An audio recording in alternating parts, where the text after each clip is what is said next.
Olá, tudo bem? Espero que todos estejam bem. Vamos para mais um dia de palavra, mais um dia de devocional. Vamos lá?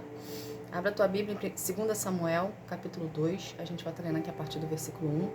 Mas primeiro vamos estar aqui convidando Deus, Jesus e o Espírito Santo para estar aqui conosco. Pai, em nome de Jesus, Senhor, eu quero te agradecer por mais um dia. Que seja mais um dia na tua presença, Paizinho. Paizinho, eu quero convidar, Pai, o Senhor Jesus e o Espírito Santo para juntos darmos continuidade devocionais. Devocionais esses que têm falado aos nossos corações, têm nos mostrado o caminho que devemos andar, o que devemos fazer e o que não devemos fazer. Pai, pelo poder do nome de Jesus, eu peço a presença do Espírito Santo aqui, para nos dar maior entendimento da Tua Palavra, e assim a gente vir colocar em prática tudo o que nós aprendemos na teoria, Pai, para ficarmos cada vez mais parecidos com o Senhor. Pelo poder do nome de Jesus, Senhor, eu agradeço. Amém. Gente, abre a Tua Bíblia em 2 Samuel, capítulo 2, versículo 1, que fala assim. Depois disso, Davi perguntou a Deus o Senhor: devo ir e governar alguma das cidades de Judá? Sim, o Senhor respondeu. Qual delas? Perguntou ele. Hebrom, foi a resposta. Então Davi foi para Hebrom, levando consigo as suas duas esposas. Uma era Ainoã, da cidade de Jezreel, e a outra era Abigail, viúva de Nabal, da cidade de Carmelo. Davi também levou os seus soldados com as suas famílias, e eles ficaram morando nas cidades vizinhas de Hebrom. Aí os homens de Judá foram a Hebrom e ungiram Davi como rei de Judá. Somente até aqui. O que estava acontecendo aqui? O que Deus quer que a gente aprenda? Aqui foi logo quando Saul foi morto. Então houve-se, da parte de Davi, uma homenagem a Saul, mas logo quando acabou essa homenagem, logo em seguida, como a própria Bíblia nos descreve, Davi virou-se para Deus e perguntou: o que eu devo fazer agora? Para onde eu devo ir? Você quer que eu assuma o cargo? Porque Davi já sabia que ele ia ser rei, pela unção que ele recebeu do profeta. Ok? Então, o que está acontecendo aqui? Davi pediu um direcionamento ao Senhor do que ele deveria fazer. E o Senhor Deus prontamente falou para ele o que ele deveria fazer. E ele foi de encontro a esse lugar, a esse direcionamento. Chegando lá, existiam pessoas que já estavam esperando por Davi para poder ungí-lo a rei. O que Deus quer que a gente aprenda disso tudo aqui? Do mesmo modo que já tinha gente esperando Davi para ser ungido a rei, para o lugar onde Deus está te levando, ok? Já existem pessoas que estão esperando pela sua chegada. Se você parar para prestar atenção na história, você vai ver que Davi, ele teve uma conquista parcial. Ele não teve uma conquista total. Saul era rei de Israel. Saul era um rei na tua totalidade, ok? Ele era rei de todo o povo de Deus. Porém, Davi, ele não começou sendo rei de todo o povo de Deus. Primeiro, ele foi rei de Judá. Então, houve-se uma pequena conquista de Davi perante o povo de Deus. Então, a princípio, Davi conquistou parcialmente o povo de Deus ali. Entende? Mas por que Deus fez dessa maneira? Para trazer para Davi um treinamento. Davi foi treinado no anonimato, porque ele começou lá atrás, com leão e urso, matou Golias, aí teve todo um desenrolar do processo dele com Saul, da perseguição que Saul fez com ele, para depois Saul ser morto e ele ocupar o trono. Só que ele não ocupou o trono direto do povo todo de Israel. Ele ocupou o trono parcial. Então, primeiro ele foi rei de Judá. Por quê? Porque Deus queria que ele tivesse um treinamento de governo. Entende? Então, a princípio, ele teve um pequeno treinamento de governo com o povo de Judá.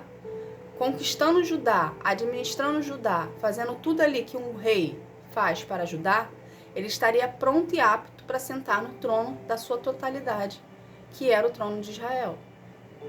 Entende? Então, com você não é diferente. Para onde Deus está te levando, já existe um povo te esperando. Da mesma forma aqui que Deus mandou Davi para Hebrom, que já tinha um povo esperando por ele, para se tornar rei, Existe um povo que está te esperando a sua chegada.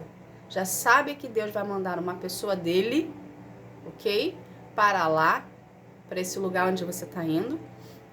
E esse povo tá te esperando para te tornar o rei daquele povo ali.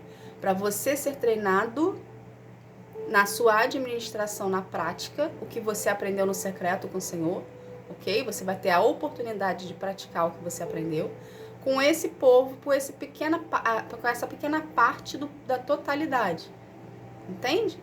Você sendo treinado, você sendo adaptado, você administrando, você conquistando esse pequeno povo que você está indo, Deus vai te dar, entregar nas suas mãos a totalidade do governo.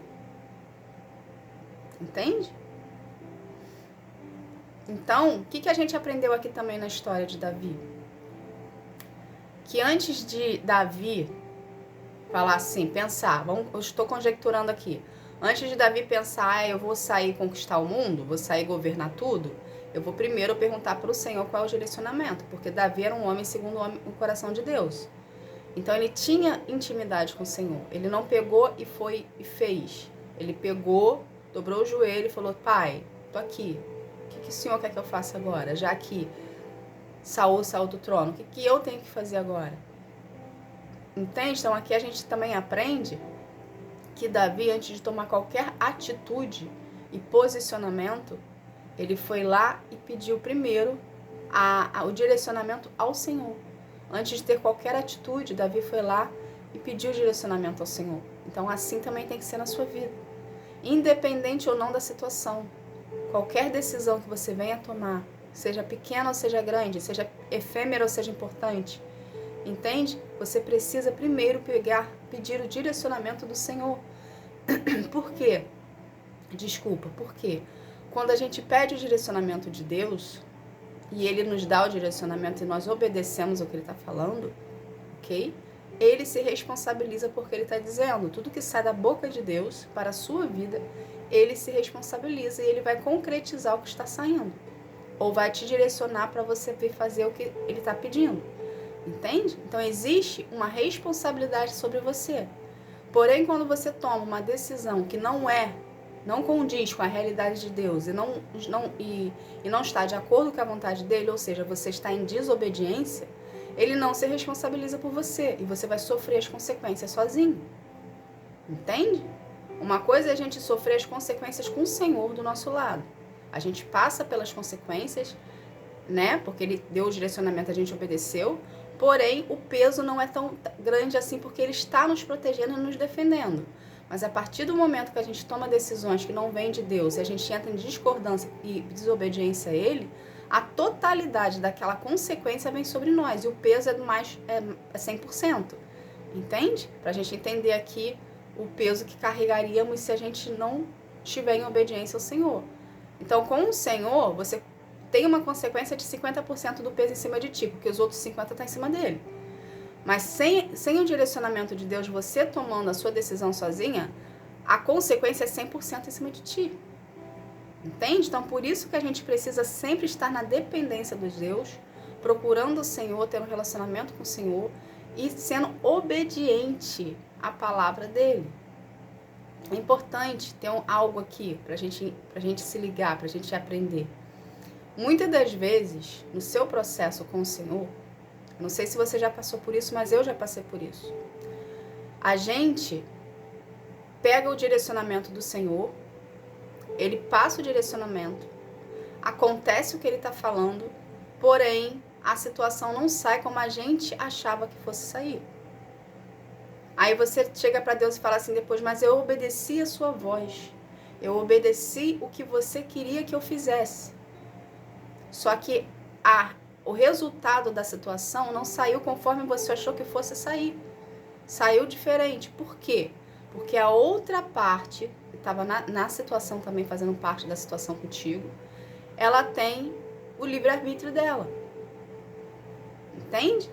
Então, se você fez tudo o que Deus queria que você fizesse e não saiu conforme você achava que fosse sair de acordo com o direcionamento de Deus, a culpa, a situação, o fato de não ter dado certo não é tua. Entende?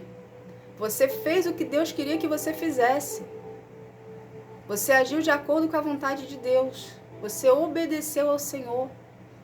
Então não carregue culpa no seu coração por não ter dado certo. Porque quando existe uma situação que existe outras pessoas, existe sobre essas outras pessoas o livre-arbítrio. Não é garantia que vai dar certo. A garantia que vai dar certo é contigo, é você e Deus. Entende? Por isso da importância de pedir direcionamento do Senhor e ter a cobertura dele 100% sobre nós. Porque por mais que a situação não venha dado certo de um modo geral, porque quando a gente vai para uma situação e a gente pede direcionamento de Deus, a gente tem a convicção dentro de nós que aquela situação ali é certa. Só que quando envolve outras pessoas que não depende só de você a situação, aquelas outras pessoas têm livre-arbítrio. E elas podem optar por não querer fazer parte da mesma situação que a tua. Entende? Então, não se culpe. Não se sinta responsável. Quando a situação também depende da opinião de outras pessoas, depende de terceiros. Porque elas têm um livre-arbítrio. Entende? Se por acaso você está passando por uma situação assim, de Deus ter trazido você para alguém, e a pessoa não quis você por algum motivo, a culpa não é tua. A pessoa vai colher as consequências dela. Porque aquele que dispensa, ok? Um presente do Senhor vindo de Deus para a vida da pessoa, ok? Ele não está dispensando você. Ele está dispensando a Deus. Porque você é instrumento do Senhor. Entende? Então, não se sinta culpado. Não se sinta triste. A gente fica triste devido à perda que a gente teve ali, porque a gente criou uma expectativa. Mas se não quis você, não quis o que Deus tinha através de você para a vida dessa pessoa, não se culpe. Você fez a sua parte com o Senhor. Você não perdeu. Deus vai restituir o que você perdeu com o melhor. Entende? Então segue a sua vida junto com o Senhor, sendo fiel ao Senhor, devoto ao Senhor, comunhão com o Senhor, priorizando o Senhor como você já está fazendo. E vá na direção dos propósitos de Deus para ti. Porque esse lugar, essa porta que não abriu, essa porta que você bateu e não abriu, por algum motivo, a porta escolheu não abrir, você fez a sua parte. A sua consciência precisa estar livre e liberta de qualquer tipo de sentimento que venha gerar culpa em você. Você fez a sua parte, então segue firme na presença de Deus. Porque você vai conquistar a terra que Deus tem para ti. Entende? A princípio vai ser parcial, para você haver em você um treinamento.